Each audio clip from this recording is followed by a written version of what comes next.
Kansas dust settled thick on everything in the summer of 1873, coating the broken shutters of Thomas Mitchell's failing homestead like a shroud over dying dreams. Sarah Mitchell pressed her face against the cracked window glass, watching her father pace the cramped front room with the desperate energy of a caged animal. At 16, she had grown accustomed to being the source of his disappointment. But today, something felt different in the stifling air of their one-room cabin. Thomas stopped his pacing to glare at her substantial frame hunched by the window. Sarah had always been a large girl, her body soft and round in ways that made the neighbor women whisper behind their hands at church gatherings. But it wasn't just her size that brought shame to Thomas's weathered face. It was her stubborn spirit. The way she refused to lower her eyes when spoken to, the fire that burned in her dark days when she disagreed with his harsh words. "Look at you," Thomas muttered, his voice thick with disgust. 16 years old and still eating me out of house and home. Can't even find you a husband with that body and that mouth of yours. Sarah's hands clenched into fists on the windowsill. She had heard these words countless times, but they still cut deep. In the looking glass, she saw what everyone else saw: a girl too big, too headstrong, too much trouble for any decent man to want. The other girls in their small settlement had already married, or at least caught the attention of suitable young men. But Sarah remained unwanted, a burden her father reminded her of daily. The drought had taken their last corn crop 3 weeks ago, leaving nothing but cracked earth and withered stalks. Thomas had sold their only cow to pay the most pressing debts, but it wasn't nearly enough. The bank notices piled up on their rickety table like autumn leaves, each one stamped with threats of foreclosure. Sarah knew their situation was desperate, but she hadn't understood just how desperate until she saw the stranger approaching their cabin that morning. He was a mountain man, tall and broad-shouldered, with skin darkened by years under the harsh sun. Scars mapped his weathered face like the trails he'd walked through untamed wilderness. When he dismounted his horse, Sarah noticed how he moved with the quiet confidence of a man who feared nothing in this world. Her father had rushed out to meet him, leaving Sarah to press her ear against the thin cabin wall to catch fragments of their conversation. "The girl's strong," she heard her father say. "She work hard for you, I promise that. How old?" The stranger's voice was deep and gravelly, like rocks grinding together. 16. Old enough to earn her keep. Sarah's blood turned cold as understanding dawned. Her father wasn't discussing hiring her out for farm work or domestic service. He was selling her outright, like livestock at market. She sank to her knees by the wall, her heart hammering against her ribs as the reality crashed over her like a winter flood. Through the wall, she heard the clink of coins changing hands. Her father's voice grew lighter, relieved, as if a great weight had been lifted from his shoulders. The weight of her, Sarah realized with crushing certainty. She was the burden he was finally shedding, the problem he was solving with silver coins and a handshake with a stranger. The cabin door swung open, and Thomas stepped inside, carefully avoiding her eyes. Behind him loomed the mountain man, his pale blue gaze sweeping over Sarah with an unreadable expression. She stood slowly, her legs unsteady, and faced the man who had just purchased her like a piece of property. "Get your things," Thomas said, his voice artificially bright. "You're going with him now." Sarah looked around their meager cabin. Her things consisted of 2 worn dresses, a pair of boots with holes in the soles, and a small wooden cross her mother had carved before the fever took her 5 years ago. She gathered them into a bundle with trembling hands, her mind reeling with questions she dared not ask. The mountain man watched her preparations with patient silence, his scarred hands resting on his gumbelt. There was no cruelty in his face, but no kindness either, just the steady observation of a man accustomed to evaluating what he'd acquired. As Sarah tied her bundle with shaking fingers, she caught sight of her reflection in the window glass one last time. The frightened girl looking back at her seemed younger than 16, her eyes wide with terror and confusion. Whatever lay ahead with this silent stranger couldn't be worse than the constant shame and rejection she'd endured here, she tried to tell herself. But deep in her heart, she feared it could be much, much worse. Thomas stood by the door, already counting the coins in his pocket, his relief palpable. He had solved his problem, shed his burden, and bought himself time to start over without the weight of an unwanted daughter dragging him down. He didn't say goodbye. The mountain man's horse was a sturdy bay mare, patient and sure-footed as her master. He swung Sarah's bundle behind his saddle without a word, then mounted and waited for her to follow on foot. As they left the only home she had ever known, Sarah cast one last look back at the cabin where she'd been born. Her father had already gone inside, no doubt to celebrate his newfound freedom with whatever whiskey remained in his hidden bottle. The first day of walking was torture. Sarah's soft boots, meant for indoor work and short trips to the well, were no match for the rocky trail that wound through the Kansas hills. Within hours, blisters formed on her heels, and her dress clung to her sweating body as she struggled to keep pace with the horse. The mountain man never looked back, never slowed his steady gait, never acknowledged her growing distress. By midday, Sarah's legs felt like lead weights, and her breath came in ragged gasps. She had always been strong for household work, lifting water buckets, hauling firewood, kneading bread dough, but this sustained walking over rough terrain tested muscles she'd never used. When she stumbled over a root and fell to her knees, she expected harsh words or a blow from her new master. Instead, the mountain man simply stopped his horse and waited. He didn't dismount, didn't offer help, but neither did he show impatience or anger. After a moment, Sarah picked herself up, brushed the dust from her skirts, and continued walking. The silent message was clear. He would wait for her, but she had to keep moving on her own strength. As the sun climbed higher, Sarah's throat grew parched and her head began to pound. She had been too frightened and shocked that morning to think of bringing water, and now she paid the price for her oversight. Just as she felt she might collapse from thirst, the mountain man guided his horse to a small creek that cut through the trail. He dismounted and let the mare drink while he filled his water skin. To Sarah's surprise, he handed her the skin without being asked.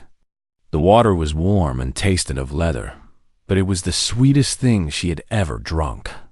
She drained half the container before forcing herself to stop, aware that it might be the only water she would get. "Thank you," she whispered, her voice hoarse from dust and exertion. He nodded once, took the water skin back, and remounted. They resumed their journey without further conversation. That first night, they camped beside another stream, and Sarah learned her first lesson in survival. The mountain man made no move to build a fire or prepare food, simply unsaddled his horse and settled against a large boulder with his rifle across his knees. Sarah realized that if she wanted warmth and food, she would have to provide them herself. She had watched her father build countless fires, but doing it herself with shaking hands and limited materials proved far more difficult. Her first attempts produced nothing but smoke and frustration. The mountain man observed her struggles without comment, neither helping nor hindering her efforts. Only when she had nearly given up in tears did he reach into his saddlebag and toss her a piece of flint. The fire she finally coaxed to life was small and smoky, but it was hers. She had created it through her own determination and effort, and the pride she felt was unlike anything she had experienced before. The mountain man shared some dried meat from his supplies, and they ate in silence while the flames danced between them. As Sarah curled up in her thin shawl that first night, listening to the unfamiliar sounds of the wilderness, she tried to understand what was happening to her. This man had paid money for her, but he showed no interest in harming or humiliating her. He demanded nothing from her except that she keep up and take care of herself. It was puzzling, and in its own way, more terrifying than outright cruelty would have been. The second day brought new challenges. Sarah's blisters had burst and bled during the night, making every step agony. Her dress was torn from catching on thorns, and her hair hung in tangled strings around her face. But something had changed in her during that first night by the fire. The girl who had cowered in her father's cabin was beginning to harden like metal in a forge.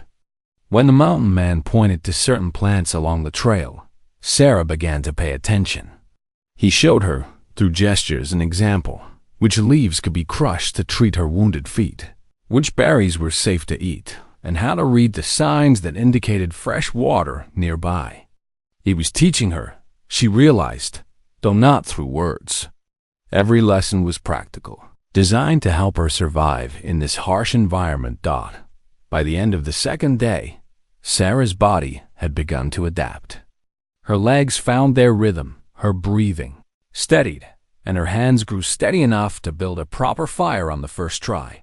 The mountain man watched her progress with those unreadable pale eyes, and she thought she detected the faintest hint of approval in his expression. On the third morning, as they prepared to resume their journey, Sarah made a decision that surprised even herself. Instead of waiting for him to mount his horse, she stood beside the trail and looked him directly in the eyes. "Where are you taking me?" she asked, her voice stronger than it had been since leaving her father's cabin. He studied her for a long moment, taking in her torn dress, her sunburned face, and her steady gaze. Then he pointed ahead, toward a range of mountains barely visible on the horizon. "Home," he said, speaking for the first time since purchasing her dot. It was only one word, but it carried more weight than all her father's lengthy speeches about her shortcomings.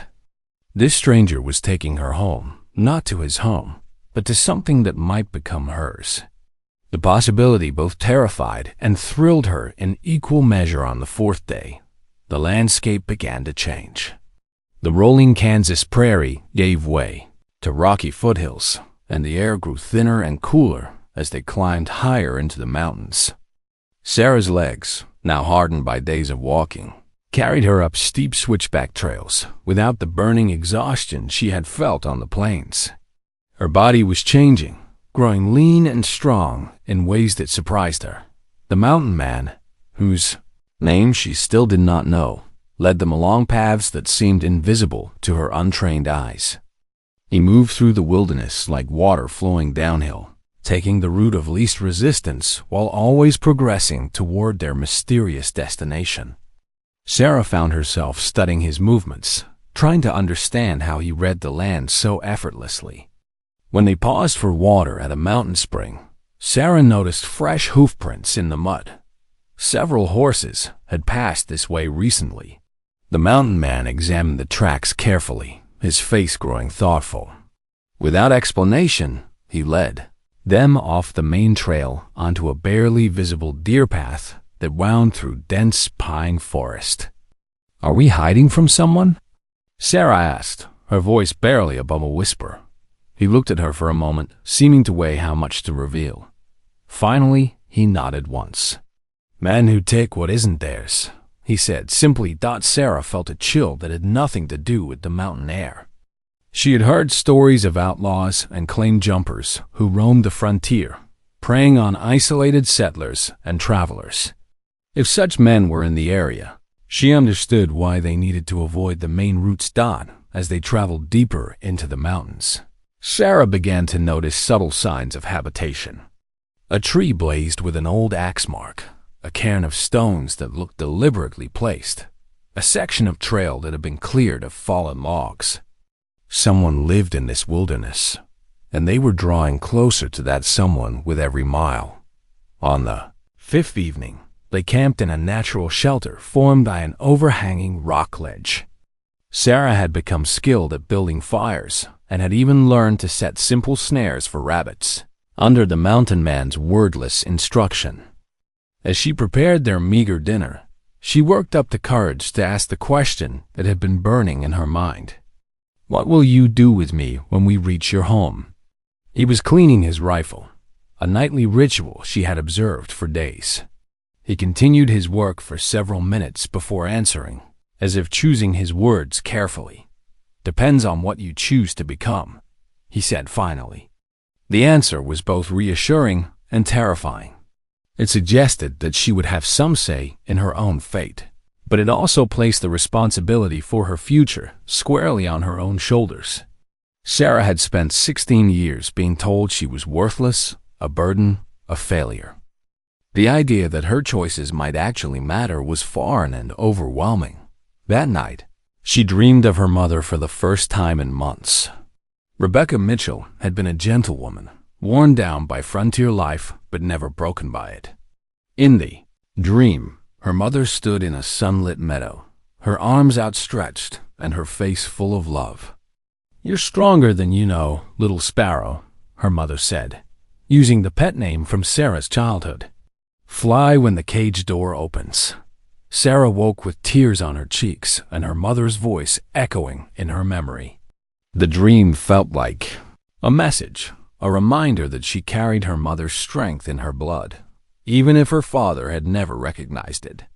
The sixth day brought them to the mouth of a narrow canyon, hidden behind a screen of pine trees and tumbled boulders. The entrance was so well concealed that Sarah would have walked past it without noticing if the mountain man hadn't led her directly to the gap in the rocks. As they squeezed through the narrow opening, Sarah's heart pounded with anticipation and fear. Whatever lay beyond this hidden entrance would determine the course of her life. She had no choice now but to trust the silent man who had purchased her, and to hope that his intentions were better than her father's had been. The canyon opened into a small valley, green and sheltered, with a clear stream running down its center. But what took Sarah's breath away was not the natural beauty of the place. It was the evidence of human habitation. 3 log cabins sat, scattered around the valley floor, smoke rising from their chimneys. Gardens thick with vegetables stretched between the buildings, and she could see horses grazing in a natural meadow beyond the stream. "Welcome home," the mountain man said softly. As they walked down into the valley, Sarah saw people emerging from the cabins. An elderly woman with silver hair and a kind face waved from beside a vegetable garden. A young man with only one arm raised his good hand in greeting. A girl about Sarah's own age limped forward with the help of a walking stick, but her face was bright with curiosity and welcome. These were not the hardened criminals or wild mountain folk Sarah had imagined. They looked like refugees, people who had been damaged by the world but had found sanctuary in this hidden place. The mountain man had not brought her to a den of thieves or a place of enslavement. He had brought her to a community of outcasts who had made their own home in the wilderness. The realization hit her like a physical blow. She was not alone. She was not the only one who had been rejected, cast aside, deemed unworthy by the civilized world. Here were others like her, people who had found a way to survive and even thrive despite their perceived defects. For the first time since leaving her father's cabin, Sarah felt something she had almost forgotten how to feel: hope. Whatever came next, she would face it surrounded by people who understood what it meant to be unwanted by the world outside these canyon walls. The mountain man placed a gentle hand on her shoulder, the first time he had touched her during their entire journey. When she looked up at him, she saw something new in his pale blue eyes. Not ownership, not pity, but recognition. He saw her for what she truly was, not a burden to be disposed of, but a person with potential waiting to be unleashed. The hidden canyon revealed its secrets slowly over the following weeks. Sarah learned that the mountain man's name was Isaiah Cale, and that each person in their small community had a story of rejection and redemption. Martha, the silver-haired woman, had been cast out by her own children when her husband died, deemed too much of a burden to care for. Daniel, the one-armed young man, had lost his limb in a farming accident and been dismissed as worthless by his employer. Emma, the girl with the limp, had been abandoned by her fiancé when a horse kick left her permanently injured. Yet here in the canyon, these broken people had found purpose and belonging. Martha's gentle wisdom guided them through difficult decisions. Daniel's remaining arm was stronger than most men's too, and his woodworking skills had built much of their shelters. Emma's sharp mind and quick wit made her an invaluable scout and strategist. Despite her physical limitations, Sarah threw herself into learning the skills necessary for mountain life. Her soft hands grew calloused from chopping wood and hauling water. Her body, already changed by the long journey, continued to transform as she took on the physical demands of frontier living. Most importantly, she began to discover abilities she had never known she possessed. Under Martha's patient instruction, Sarah learned to preserve food, tend wounds, and manage the complex logistics of keeping their small community fed and healthy. Daniel taught her to work with wood and leather, creating tools and clothing suited to mountain life. Emma showed her how to move silently through the forest, how to read animal signs, and how to navigate by the stars. But it was Isaiah who gave her the most valuable lesson of all: how to fight. The world out there doesn't give up its outcasts easily, he explained one evening as they sat by the central fire. There are men who profit from keeping people like us down, who see our freedom as a threat to their power. He spoke of land barons who controlled vast territories through intimidation and violence, of corrupt officials who sold justice to the highest bidder, of men who grew rich by exploiting the desperate. Sarah listened with growing understanding. Her father had been just one small example of a much larger problem. They'll come for us eventually, Isaiah continued. When they do, we need to be ready. The training began the next morning. Isaiah taught Sarah to shoot with deadly accuracy, to move through the forest without leaving tracks, to defend herself with knife, club, and bare hands if necessary. Her size, once a source of shame, became an advantage in close combat. Her strong arms could swing an axe with devastating force, and her solid frame could absorb punishment that would fell a smaller person. For 2 months, life in the canyon followed a peaceful routine. Sarah felt herself growing stronger and more confident with each passing day. She had found not just a home, but a family that valued her for who she was, rather than condemning her for who she wasn't. The frightened girl who had been sold by her father seemed like a distant memory. Then, on a crisp autumn morning, their peace was shattered. Emma came racing down the canyon trail, her face pale with alarm, despite the exertion that should have left her breathless. "Riders coming," she gasped. "At least a dozen, heavily armed. They'll be here within the hour." Isaiah's face hardened into the expression Sarah remembered from their first meeting: cold, calculating, dangerous. "How far out?" he asked Emma. 2 miles, maybe less. They're not trying to hide their approach. The canyon erupted into controlled activity. Martha began securing their most valuable supplies, while Daniel distributed weapons to everyone capable of holding them. Sarah felt her heart racing as she checked the rifle Isaiah had given her, but her hands remained steady. The training had prepared her for this moment. Isaiah climbed onto a boulder where everyone could see him. "We knew this day would come," he said, his voice carrying clearly across the valley. "They found us, and they mean to destroy what we've built here." He paused, looking at each face in turn. When his eyes met Sarah's, she saw a mixture of pride and regret there. "I won't lie to you. We're outnumbered and outgunned. Anyone who wants to slip away through the back canyon has my blessing.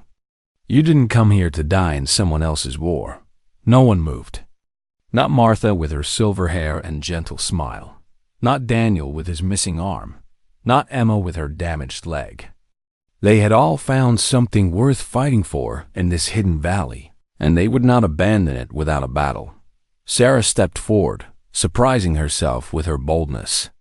"This isn't someone else's war," she said, her voice carrying across the canyon. "It's ours. They're not just coming for you, Isaiah. They're coming for all of us.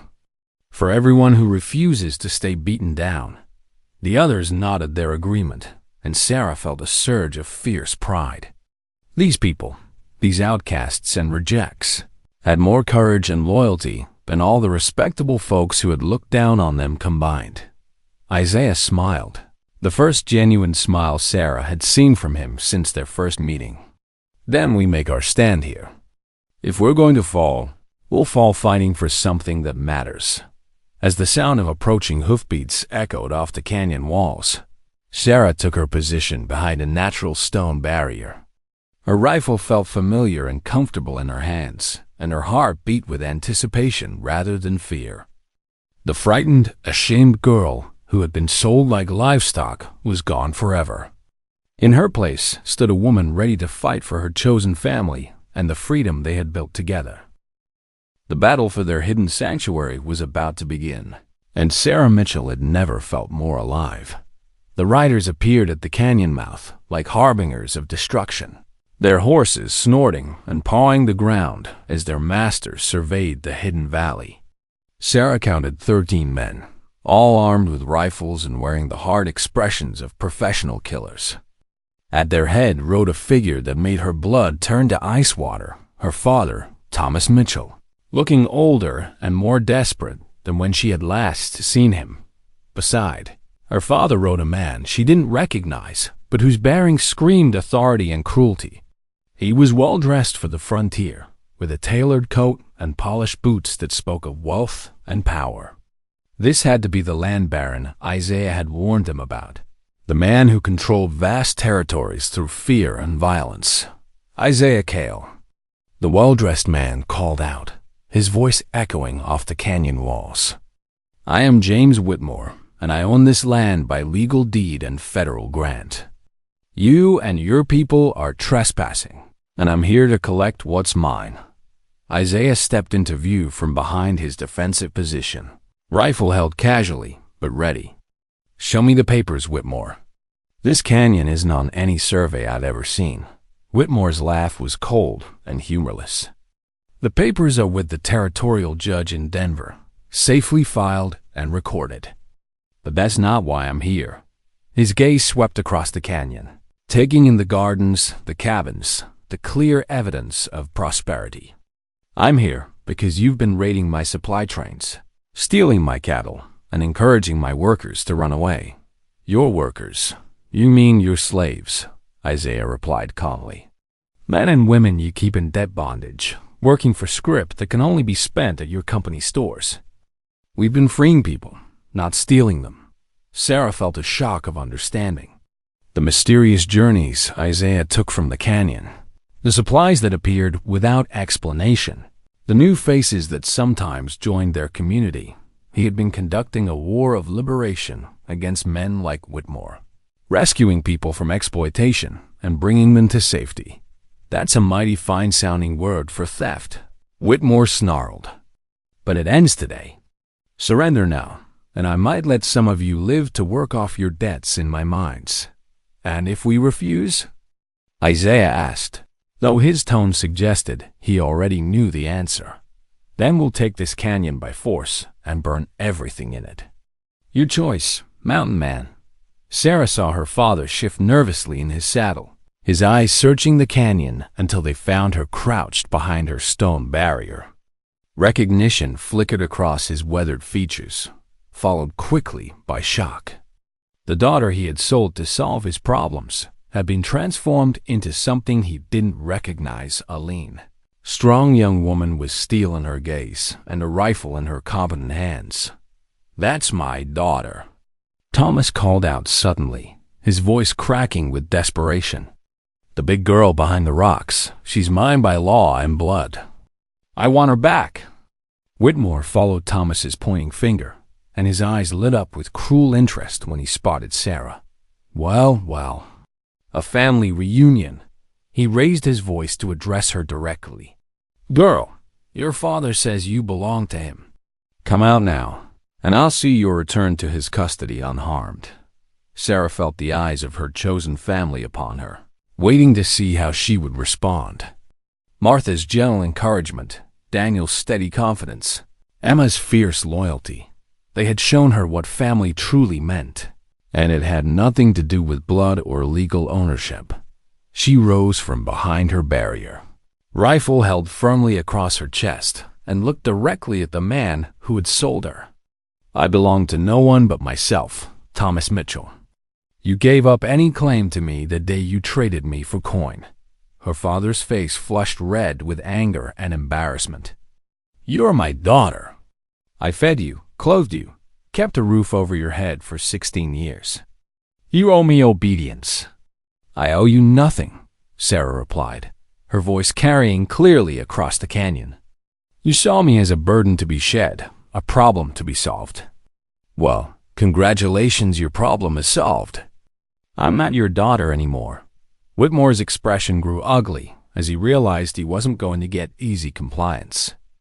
"Touching family drama, but I'm not here to mediate domestic disputes. You have 1 minute to surrender, or we start shooting." "1 minute's too long," Isaiah called back, as if responding to a prearranged signal. Emma's voice rang out from the rocks above. "They've got men trying to flank us from the north ridge." The trap was sprung. Whitmore had sent half his force around the canyon rim while negotiating, planning to catch the defenders in a crossfire. But Emma's sharp eyes and scouting skills had spotted the flanking maneuver in time. "Take cover," Isaiah shouted, and the canyon erupted in gunfire. Sarah dropped behind her stone barrier as bullets whined overhead, her heart pounding but her mind clear. The months of training had prepared her for this moment, and she found herself moving with practiced efficiency rather than panic. A rider spurred his horse toward her position, firing wildly as he charged. Sarah waited until he was close enough that she couldn't miss, then squeezed the trigger of her rifle. The man tumbled from his saddle, his horse veering away riderless. From her position, she could see Isaiah moving from cover to cover with deadly purpose, each shot from his rifle finding its mark. Daniel, despite his missing arm, proved to be a formidable marksman, picking off targets with methodical precision. Even Martha, elderly as she was, handled her shotgun with grim competence. But they were still outnumbered, and Whitmore's men were professionals. The flanking force on the ridge had found good positions, and their crossfire was beginning to tell. One of their newer community members, a young man named Samuel, who had fled from debt bondage, cried out as a bullet found his shoulder. Sarah saw her father hanging back from the main fight, clearly uncomfortable with the violence he had helped bring to their peaceful valley. But Whitmore himself was advancing with several of his men, using the chaos to push closer to the canyon's defensive positions. As Sarah reloaded her rifle, she made a decision that would have seemed impossible to the frightened girl her father had sold. She was going to end this fight by going after the man who had started it. James Whitmore had come to destroy her home and enslave her family. It was time to show him what happened when you threatened the people. Sarah Mitchell had chosen to protect. Sarah moved through the chaos of battle like a spirit of vengeance, using every lesson Isaiah had taught her about mountain warfare. While Whitmore's men focused their attention on the main defensive positions, she slipped through the shadows cast by the canyon walls, working her way toward the land baron's position. The sound of gunfire echoed off the rock walls, making it difficult to determine exactly where shots were coming from. Sarah used this confusion to her advantage, moving in short rushes from one piece of cover to the next. Her body, now lean and hard from months of mountain living, proved perfectly suited for this deadly game of stealth and patience. From her new position, she could see Whitmore directing his men with the confidence of someone accustomed to winning through superior numbers and firepower. He had positioned himself behind a cluster of boulders near the canyon's entrance, protected but close enough to maintain command of his forces. Two of his gunmen flanked him, their rifles trained on Isaiah's position. Sarah had one shot, maybe two, before her position would be discovered, and she would face the concentrated fire of Whitmore's remaining men. She needed to make them count, but more importantly, she needed to break the spirit of Whitmore's attack by removing its leader. Taking careful aim through the iron sights of her rifle, Sarah drew a steady bead on James Whitmore's center mass. The man who had come to destroy her home filled her vision, his face twisted with cruel satisfaction as he watched his men press their attack. Her finger began to tighten on the trigger. A movement to her left caught her attention. Her father, Thomas Mitchell, was working his way through the rocks toward her position. His rifle was in his hands, but he wasn't aiming at the defenders. Instead, his weathered face was focused on Sarah with an expression she couldn't quite read. "Sarah!" he called out, his voice barely audible above the gunfire. "Sarah, wait!" She kept her rifle aimed at Whitmore, but turned her head enough to see her father clearly. He looked older than she remembered, worn down by months of whatever hardships had driven him to ally himself with a man like the land baron. There was desperation in his eyes, but also something that might have been regret. "Don't do this," Thomas pleaded, moving closer despite the danger. "Come home with me. Leave this place and these people. You're still my daughter. I stopped being your daughter the day you sold me," Sarah replied, not moving her rifle from its target. "You made your choice, and I made mine. I was desperate." Thomas's voice cracked with emotion. "The debts, the drought, the bank threatening to take everything. I thought he would give you a better life than I could." For a moment, Sarah felt a flicker of the old pain.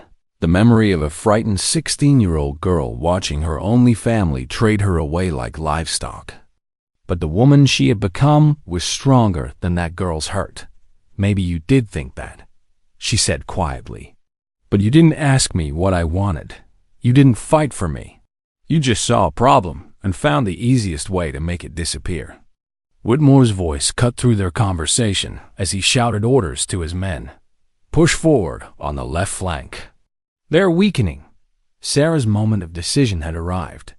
Whitmore was beginning to stand, preparing to advance with his men for what he clearly believed would be the final assault. If she was going to act, it had to be now.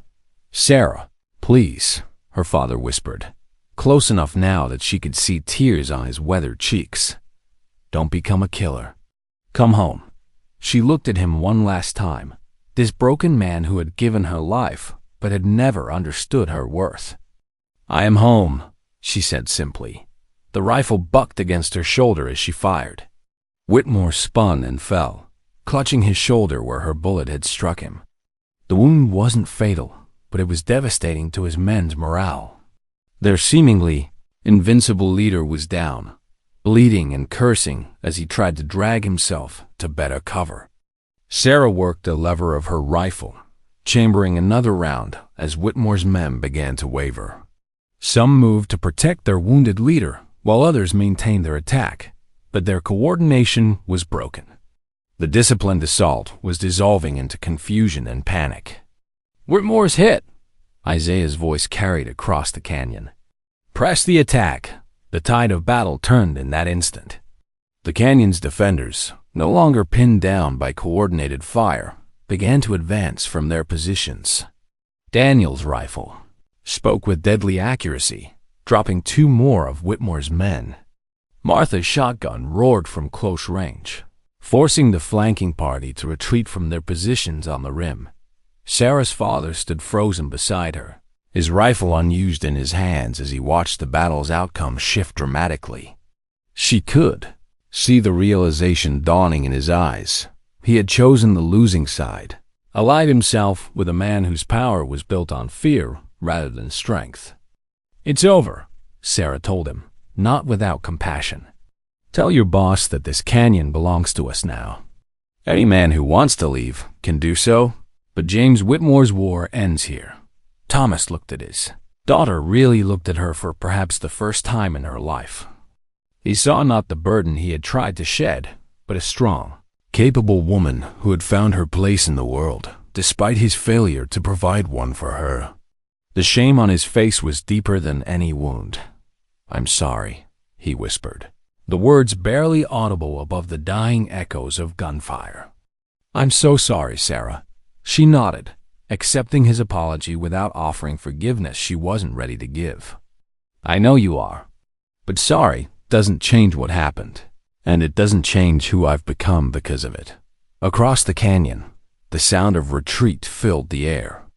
Whitmore's surviving men were helping their wounded leader onto his horse, abandoning their positions as they realized their cause was lost. The flanking force had already begun their withdrawal, unwilling to continue a fight that could no longer be won. Sarah watched her father join the retreat, his shoulders slumped in defeat.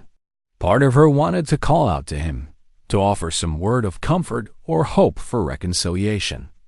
But the larger part of her, the part that had been forged in the fires of abandonment and reborn in the crucible of mountain warfare, knew that some bridges, once burned, could never be rebuilt. The battle for their hidden sanctuary was over, but Sarah understood that this was only the beginning of a larger war. Men like Whitmore would not accept defeat easily, and word of their victory would spread to other land barons who saw free communities as threats to their power. But for now, in this moment, they had won. The canyon was still theirs. Their family was still intact.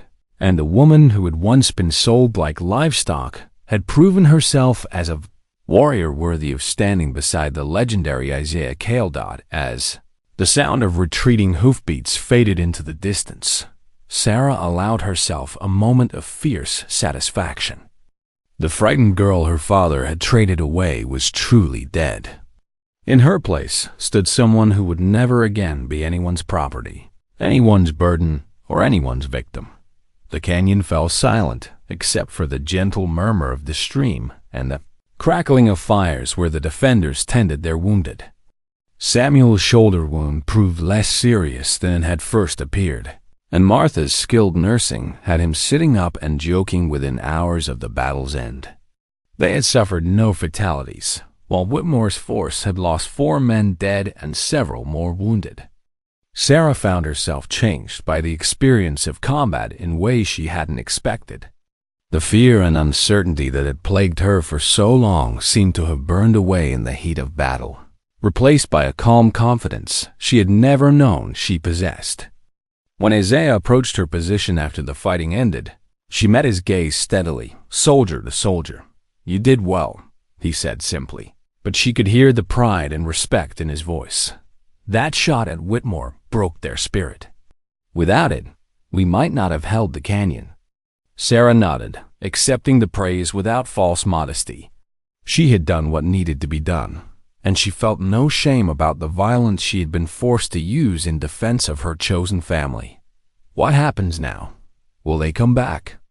Isaiah was quiet for a long moment, his pale eyes distant as he considered their situation. Whitmore will lick his wounds and plan his revenge, but it won't be the same kind of direct assault. He's learned that we can fight, and he'll respect that even if he doesn't like it. That evening, as the community gathered around their central fire to share a meal and celebrate their survival, Isaiah stood to address them all. The dancing flames cast shadows across his scarred features, making him look like some ancient warrior from the old stories. "Today we proved something important," he began, his voice carrying clearly in the mountain air. "We proved that outcasts and rejects can stand together and protect what matters to us. But this fight was just the beginning." He gestured toward the canyon walls that had sheltered them. "This place has been our sanctuary, our home, our refuge from a world that didn't want us. But hiding isn't enough anymore. There are others out. There are people trapped in debt bondage, women sold like property, families driven from their land by men like Whitmore. They need what we found here." Sarah felt her heart quicken as she began to understand where Isaiah's words were leading. Around the fire, she saw the same realization dawning on the faces of her companions. "It's time to take our fight beyond these canyon walls," Isaiah continued. "Time to build not just one hidden sanctuary, but a network of free communities where anyone can find refuge from oppression. Time to show the world that there's another way to live." Daniel raised his remaining hand. "You're talking about war. Real war, not just defending our home." "I'm talking about freedom," Isaiah replied. "The kind of freedom that can only exist when everyone has the right to choose their own path." Martha, her silver hair gleaming in the firelight, spoke up from her seat on a worn log. And what about the law? The territorial government? They'll call us outlaws and send the army after us. Isaiah's smile was grim but determined. Let them come. We've got something they don't understand, people who are willing to die for their freedom because they've already died inside from living without it. Sarah rose from her place beside the fire, her decision crystallizing as she looked around at the faces of her chosen family. Each person here had been broken by the civilized world and rebuilt by their own determination. They were stronger for having been tested, more valuable for having been discarded. I'll follow you, she said, her voice clear and strong. Not because you bought me or because I owe you, but because this is the right thing to do. One by one, the others voiced their agreement. Daniel, despite his missing arm and the practical difficulties it would create. Emma, whose limp would make her vulnerable in open warfare. Martha, whose age should have disqualified her from such dangerous work. All of them chose to risk the safety they had found for the chance to extend that same safety to others. As the fire burned lower and the stars emerged overhead, Isaiah spread out a large map on a flat stone. It showed the territories controlled by various land barons, mining companies, and cattle kings, vast areas where ordinary people lived under the thumb of men who saw them as nothing more than expendable resources. Here, he said, pointing to a valley marked in red ink. Whitmore's main operation. 300 workers living in company barracks, paid in scrip, forbidden to leave. We hit the payroll convoy next month and distribute real money to the workers. Give them the means to escape if they choose. And here, Emma added, her finger finding another mark on the map. Railroad construction camp where they're using Chinese workers like slaves. No pay, barely any food, locked in at night. The planning session continued late into the night, but Sarah found her mind wandering beyond the immediate tactical considerations. She was thinking about the girl she had been just months ago, frightened, ashamed, convinced of her own worthlessness. That girl could never have imagined becoming part of something like this, could never have dreamed of fighting for the freedom of strangers. But transformation, Sarah realized, was possible for anyone willing to embrace it. The canyon had shown her that outcasts could become a family, that rejects could become warriors, that the despised could become the liberators of others facing similar oppression. As the meeting finally broke up and people began retiring to their cabins, Isaiah approached her one last time. In his hands was a folded piece of paper that she recognized, the bill of sale her father had signed, the document that had transferred ownership of her from one man to another. Without ceremony, Isaiah tore the paper in half and tossed the pieces into the dying fire.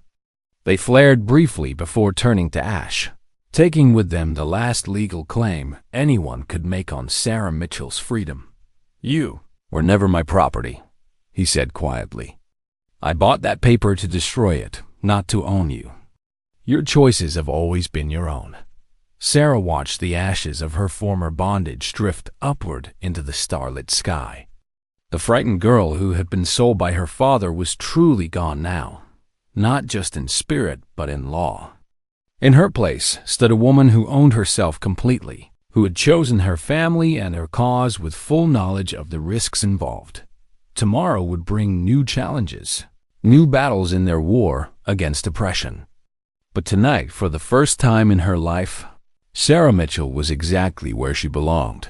6 months after the battle in the canyon, Sarah stood on a ridge overlooking the Whitmore Mining Company's main operation, watching through a borrowed spyglass as the workers began their morning shift.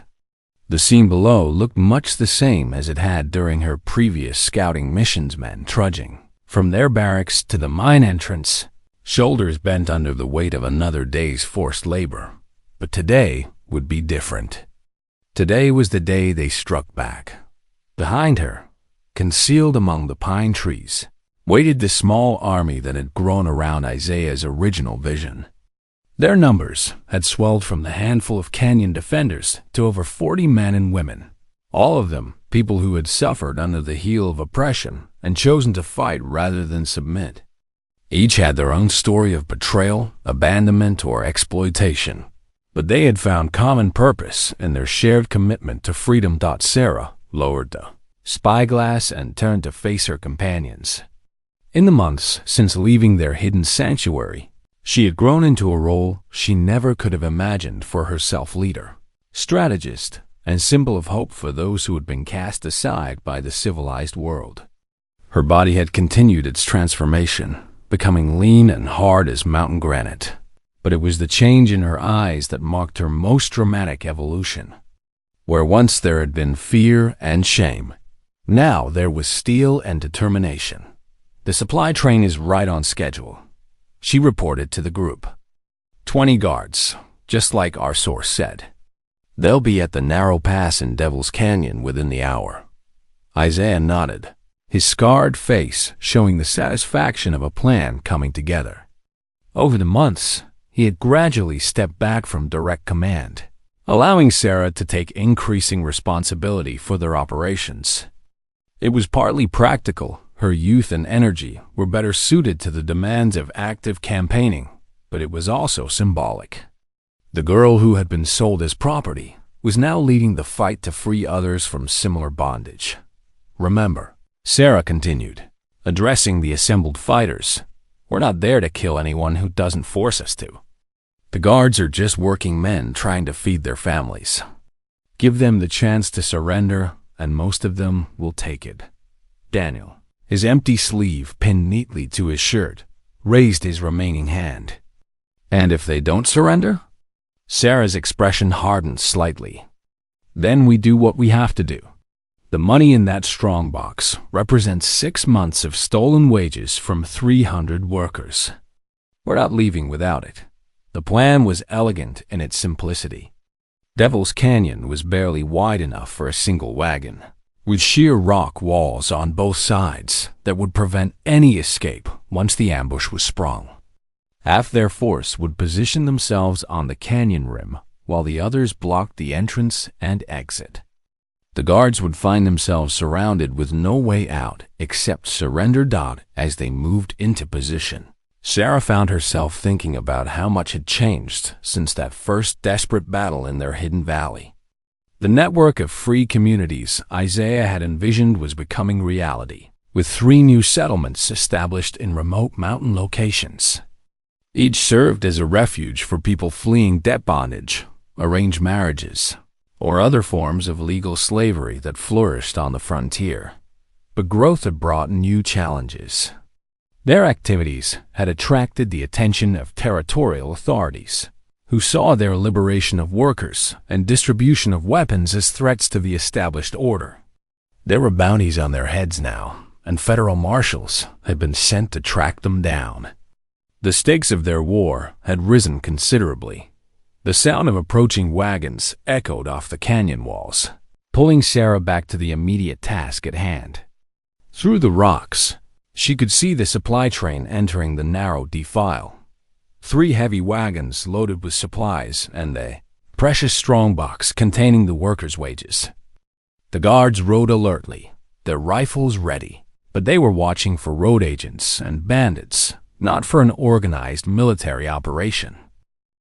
Sarah raised her hand, waiting for the perfect moment. The lead wagon was almost directly below her position when she gave the signal. The lead wagon was almost directly below her position when she gave the signal. And suddenly, the canyon erupted with shouting voices and the metallic clicks of weapons being cocked. Federal marshals. "Throw down your weapons and surrender." The deception worked perfectly. Several guards immediately dropped their rifles and raised their hands, believing they had been caught by a legitimate law enforcement operation. Others looked around wildly, trying to determine how many men they faced and where the orders were coming from.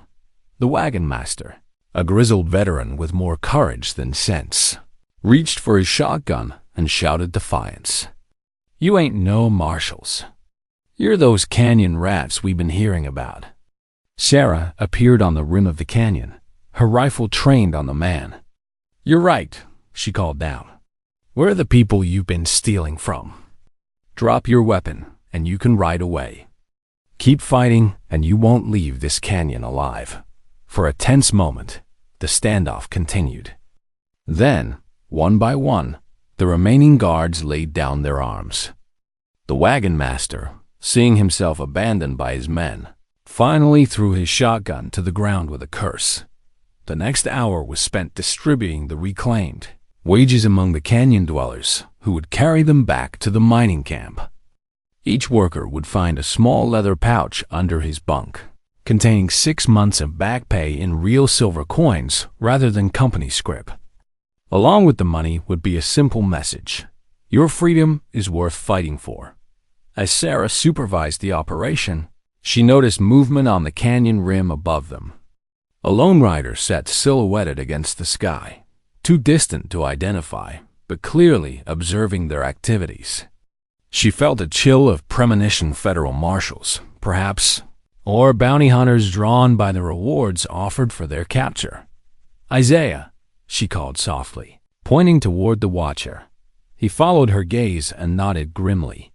"Time to go. We've pushed our luck far enough for one day."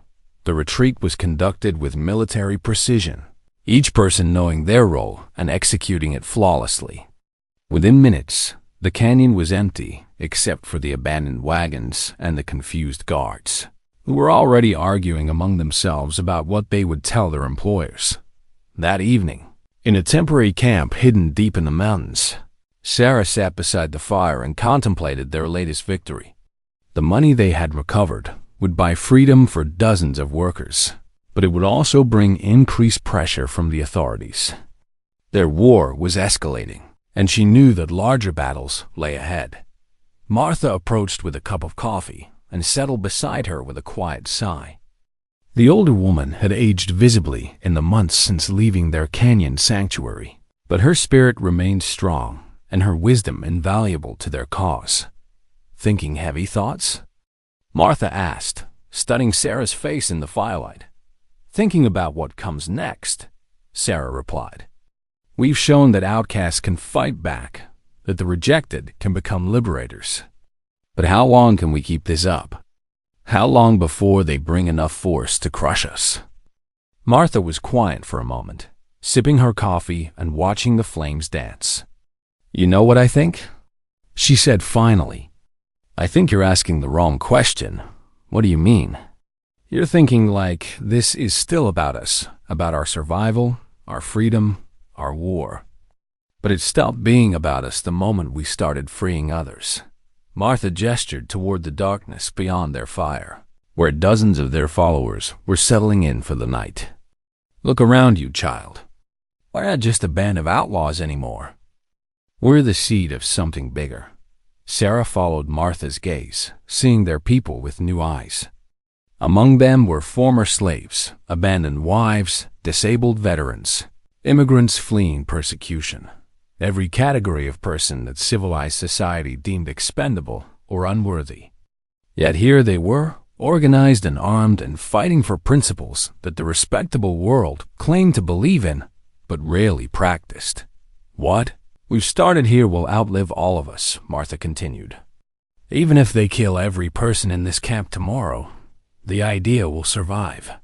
The idea that freedom belongs to everyone, not just those lucky enough to be born into privilege." As if summoned by Martha's words, Isaiah materialized out of the darkness and settled beside them at the fire. His face bore the satisfied expression of a man whose greatest gamble had paid off beyond his wildest expectations. "The settlements are reporting success," he said without preamble. "More people arriving every day, and not just individuals, whole families. Work crews who walked away from their contracts together. Word is spreading faster than we ever hoped." Sarah felt a surge of pride mixed with trepidation. Their success was undeniable, but it also made them more dangerous to the established order. "The territorial governor has authorized military action against us," she said. "Regular army troops, not just marshals." Isaiah nodded soberly. "I know. But look at what we've accomplished already." 6 months ago, you were a frightened girl sold by her own father. Now you're leading a revolution that's changing how people think about freedom and dignity. Sarah looked down at her hands, calloused and strong from months of hard fighting. The girl Isaiah described seemed like a different person entirely, someone she might have known in another lifetime. The transformation still amazed her sometimes, not just her physical change, but the complete rebuilding of her sense of self and purpose. Do you ever regret it? She asked Isaiah quietly. Taking that risk with me, you could have just bought yourself a servant and left it at that. Isaiah's laugh was warm and genuine, the sound of a man at peace with his choices. Regret turning a discarded girl into one of the finest leaders I've ever known? Regret watching you grow into someone who gives hope to people who thought they had none left? He shook his head. Sarah, you were never my purchase. You were my investment in the future.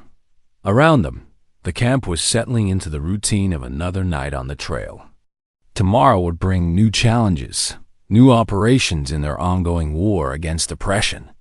There would be victories and defeats, losses and celebrations, moments of triumph and periods of doubt. But tonight, beside the fire in their mountain refuge, Sarah Mitchell felt the deep satisfaction of someone who had found her true calling. The frightened girl who had been sold like livestock was gone forever, replaced by a woman who had learned to value herself and to fight for the right of others to do the same. The stars wheeled overhead in their ancient patterns, indifferent to human struggles, but somehow blessing them with their distant light. In the morning, they would resume their war for freedom, carrying hope to those who had given up on it and proving that even the most broken people could rise to greatness. When given the chance, the revolution had begun, with a simple transaction: a desperate father selling his unwanted daughter to a mysterious mountain man. But from that dark beginning had grown something luminous and powerful: the understanding that every person, no matter how damaged or rejected, possessed inherent worth and dignity that no one had the right to buy or sell. Sarah pulled her blanket closer against the mountain chill and smiled into the darkness. Tomorrow would bring whatever it brought, but she would meet it as a free woman leading free people in a cause that would outlive them all. The girl who had been sold was gone. In her place stood someone far more valuable, someone who could never be bought, never be owned, never again be anyone's burden or shame.